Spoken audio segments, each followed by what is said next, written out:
तो दोस्तों, आज हम इस साल की सबसे खतरनाक मूवी को एक्सप्लेन करने वाले हैं जिसका नाम है एविल डेड राइज। तो कहानी की शुरुआत होती है जंगल में कॉटेज को दिखाते हुए, जहाँ पर हमें तीन दोस्त देखने मिलते हैं, जेसिका, कैलेब और टेरेसा, जो कि इसी जंगल में लेक के किनारे मस्ती करते हुए दिखाई देते हैं। लेकिन हम यहाँ पर नोटिस करते हैं कि कैलेब और टेरेसा ही यहाँ पर मस्ती कर रहे हैं। तो जेसिका कहाँ थी? ऐसा इसलिए होता है क्योंकि जेसिका की तबीयत खराब होती है। जेसिका से मिलने के लिए टेरेसा अंदर आती है, लेकिन वो ज़्यादा कुछ नहीं बोलती। टेरेसा अब जेसिका के साथ मस्ती करते हुए किताब पढ़ने लगती है, लेकिन तभी जेसिका बिना देखे ही किताब को डेमोनिक टोन में पढ़ना शुरू करती है, जो कि टेरेसा के लिए शॉक की बात है। अब जेसिका अचानक से ही पजेस होकर वॉमिटिंग करने लगती है और उसकी आंखों का रंग बदल जाता है। अब पोजीशन के चलते हुए वो टेरेसा के सर के बाल नोच डालती है। टेरेसा भागते हुए बाहर जाती है जहाँ पर कैलेब ड्रोन उड़ा रहा था, लेकिन जेसिका यहाँ बाहर आकर ड्रोन से खुद को मारती है और पानी में गिर जाती है। कैलेब जेसिका को बचाने के लिए पानी में कूद जाता है, लेकिन पानी के अंदर जेसिका कैलेब का सर उखाड़कर पानी के बाहर फेंक देती है। अब हम पजिस हुई जेसिका को हवा में लिविटेड हुए देख पाते हैं, जिसके साथ ही हम मूवी का एंड टाइटल देख पाते हैं। अब कहानी शुरू होती है एक दिन पहले लॉस एंजलिस में, जहाँ पर हम एक पुराने अपार्टमेंट और बिल्डिंग को देख पाते हैं, जिसको जल्दी ही डिमोलिश किया जाने वाला था। यहाँ पर हम एक लेडी टैटू आर्टिस्ट एली को देखते हैं, जो कि अपने 3 बच्चों के साथ रहती है, जो कि है डैनी, ब्रिजेट और कैसी। एली एक सिंगल मदर होती है। खैर, उसी रात एली की सिस्टर बेथ उसे मिलने आती है, जहाँ पर बेथ खुद परेशान थी और वो एक कॉन्सर्ट सिंगर है, और वो एक कॉन्सर्ट छोड़कर आई थी क्योंकि वह प्रेग्नेंट थी और यह बात उसको हजम नहीं हो रही थी।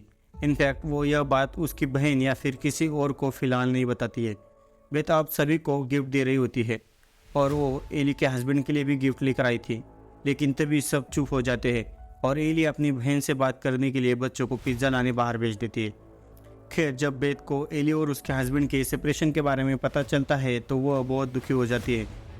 खैर, अब जब बच्चे पिज्ज़ा और कोल्ड ड्रिंक लेकर आ रहे होते तभी अचानक से ही भूकंप आ जाता है, जिसके कारण पार्किंग के एरिया के अंदर क्रैक्स आने लगते हैं। ऊपर एली और बेथ भी डर रहे थे और नीचे तीनों बच्चे डर कर बैठ जाते हैं, लेकिन कुछ ही देर में सब कुछ शांत हो जाता है। अब बात इतनी सी ही नहीं थी। अब डैनी देखता है कि भूकंप आने की वजह से वहाँ पर पार्किंग के अंदर एक होल बन चुका है, जिसके अंदर जाया जा सकता था। वह खुरापाती तो था ही, तो वो उसके अंदर चला जाता है, जहाँ पर उसे ढेर सारी किताबें और विनाइल रिकॉर्ड्स मिलते हैं। उसको वहाँ पर एक फ़ोटो भी मिलती है जिसके अंदर 3 प्रीस्ट होते हैं। साथ ही साथ उसको एक सिल्ड कब्र मिलती है और आसपास ढेर सारे होली प्रोसेस थे, जिससे साफ अंदाज़ा लगाया जा सकता था कि वो किसी इविल को कंटेन कर रहे थे। लेकिन डैनी उस कब्र में हुए छेद से एक चीज़ को बाहर निकालता है और तभी वहाँ पर जीसस क्राइस्ट की मूर्ति नीचे गिरती है। यानी कि यहाँ पर जो कुछ भी था वो बहुत ताकतवर और एविल था। डैनी अब उस किताब और रिकॉर्ड्स को अपने साथ ले आता है। अब ऊपर इनकी माँ एली इन सब के लिए परेशान हो रही थी। एली अब उनके पड़ोस के लड़के गैब्रियल से उनके बच्चों को ढूंढने के लिए मदद मांगती है। एक बुजुर्ग मिस्टर फोंडा भी वहाँ पर होते हैं, जो कि बेथ से बात कर रहे थे क्योंकि वो वहाँ पर नहीं थे। लेकिन तभी एली के 3 बच्चे लिफ्ट से ऊपर आ जाते हैं, जिससे वो रिलैक्स हो जाती है। और घर आते ही डैनी इस किताब को खोलने की कोशिश करता है, जिसमें अजब से दांत थे। इन्हीं दांतों से डैनी को एक कट लगता है और उसका खून किताब पर गिर जाता है, जिसे ये किताब सोख लेती है। इसके बाद यह किताब अपने आप खुल जाती है और इसके अंदर भयानक क्रिएचर्स बने हुए थे। ब्रिजेड अब भी उसे यह करने से मना कर रही थी, लेकिन वो उसकी एक नहीं सुनता। डैनी अब रिकॉर्ड को अपने रिकॉर्ड प्लेयर में चलाता है और उस रिकॉर्ड को सुनकर हम समझ पाते हैं कि यह बुक ऑफ द डेड है। यह किताब इंसानी मांस से बनी है और इसकी इंक खून से गढ़ी गई है। इस किताब पर कुछ प्रिस्ट वगैरह रिसर्च कर रहे थे और इसके लिए उन्हें चर्च से निकाला गया था। प्रिस्ट इस रिकॉर्ड में कह रहे थे कि इस किताब में जो रिचुअल है वो इस दुनिया की है ही नहीं। इसके बाद रिकॉर्ड प्लेयर अपने आप प्रिस्ट की चांटिंग को प्ले करने लगता है, जो कि इसी बुक से थे, और हम देख पाते हैं कि किताब के पन्ने अपने आप पलटने लगते हैं। इसकी वजह से एक डेमोनिक एंटिटी आज़ाद हो जाती है और वो अपने होस्ट को खोजने लग जाती है। इस पॉइंट पे एली लिफ्ट से नीचे जा रही थी और यह डेमोनिक एंटिटी सीधा एली को पजेस कर लेता है। लिफ्ट के केबल एली को बांध लेते और उसे लटका देते, और इस दृश्य से क्लियर हो जाता है कि एली अब पूरी तरह से पजेस हो चुकी है। तो एली अजीब तरह से वॉमिट करते करते घर में आती है और वो अंडे फोड़ फोड़ कर कुक करने लग जाती है। वो अपने ही परिवार को मारने की बात करती है, जिसके बाद वो उल्टी करके मर जाती है। यह सब देखकर सब डर गए थे और आसपास के 2 मेंबर भी यहाँ आते हैं, जिनमें एक यंग लड़का गैब्रियल था और एक बूढ़ा इंसान मिस्टर फोंडा।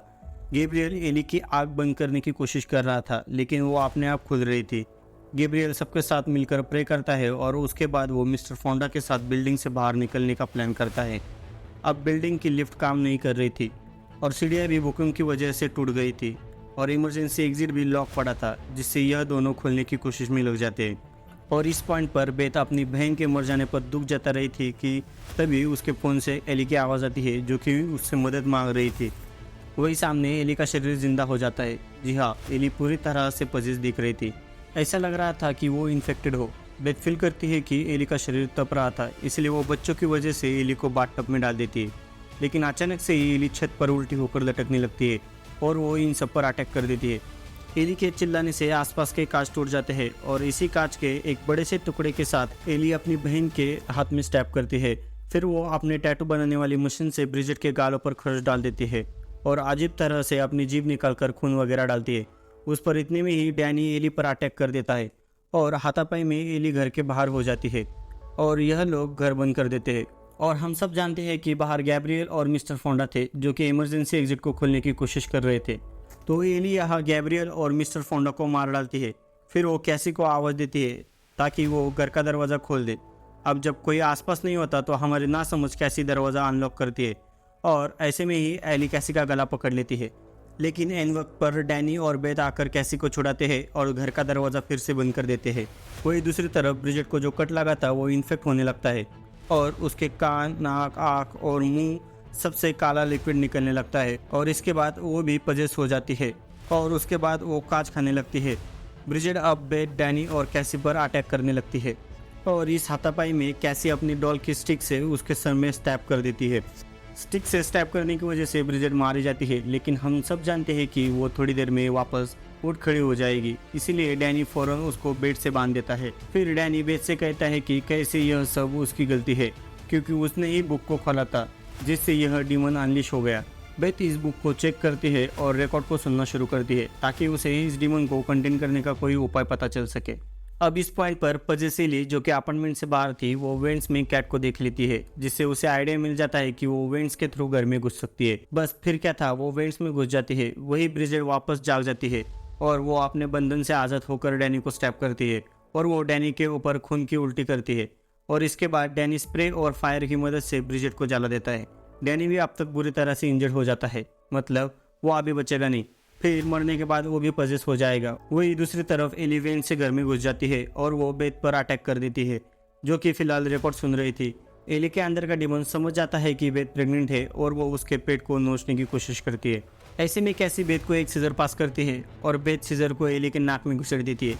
इससे एली थोड़ी देर के लिए रुकती है और बेथ अब कैसी को लेकर बिल्डिंग से भागने की कोशिश करती है, लेकिन ना तो लिफ्ट काम करती है और सीढ़ियाँ भी टूट गई थी और इमरजेंसी एग्जिट भी बंद था। फिर बेथ मरे हुए मिस्टर फोंडा की शॉटगन लेती है कि तभी यहाँ एली आ जाती है। बेथ एली को शूट करती है, जिससे उसके हाथ पैर कट जाते हैं, लेकिन अब तक बाकी मरे हुए लोग पजेस होकर उठ खड़े होते हैं और वो एली के पेट को नोच कर उसके शरीर में जुड़ जाते हैं, जिससे सब मिलकर एक एंटिटी बन जाए। यह सारे पजेस लोग डेड बाय टन और नो वे आउट चांट कर रहे थे और तभी बेथ कैसी को लेकर लिफ्ट में जाती है, जो कि अपने आप ही चालू हो जाती है। लेकिन तभी लिफ्ट में खून भरने लगता है और जब तक लिफ्ट नीचे जाती है हम लिफ्ट के अंदर से खून की बौछार निकलते देख पाते हैं, जिसके साथ ही बेथ और कैसी भी बाहर फेंके जाते हैं। फिर बेथ और कैसी कार में भागने की कोशिश करते हैं, लेकिन कार स्टार्ट होने के बावजूद आगे नहीं बढ़ती। तभी हम एली को देखते हैं, जिसके शरीर में बाकी लोग जुड़ गए थे और मिलकर यह किसी स्पाइडर डेमन की तरह दिख रहे थे। बेथ यहाँ पार्किंग का दरवाज़ा ओपन करके बंद करती है और इससे पहले कि पार्किंग का दरवाज़ा बंद होता, वो और कैसी स्लाइड मार के बाहर चले जाते हैं।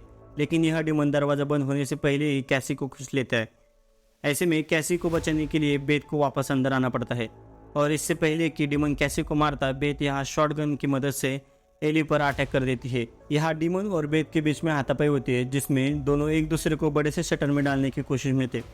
कैसी भी यहाँ बेथ की मदद करती है और अंत में एक चेनसॉ की मदद से बेथ डिमन के एली को काट डालती है और उस शटर के अंदर ढकेल देती है, जिससे उसका पूरा शरीर ही शट हो जाता है। एली की सिर्फ मुंडी बचती है, जो कि अब भी उल्टी सीधी बात बोल रही थी और ऐसे में बेथ मुंडी को भी शटर में ढकेल देती है। इसके बाद बेथ और कैसी यहाँ से निकल जाते हैं और अगले दिन हम जेसिका को देखते हैं। जी हाँ, वही जेसिका जिसको हमने फिल्म की शुरुआत में देखा था। जेसिका इसी बिल्डिंग में किसी और फ्लोर पर रहती थी और वो अपनी पार्किंग लॉट में आती है ताकि अपनी कार में टेरेसा के साथ वो वेकेशन पर जा सके।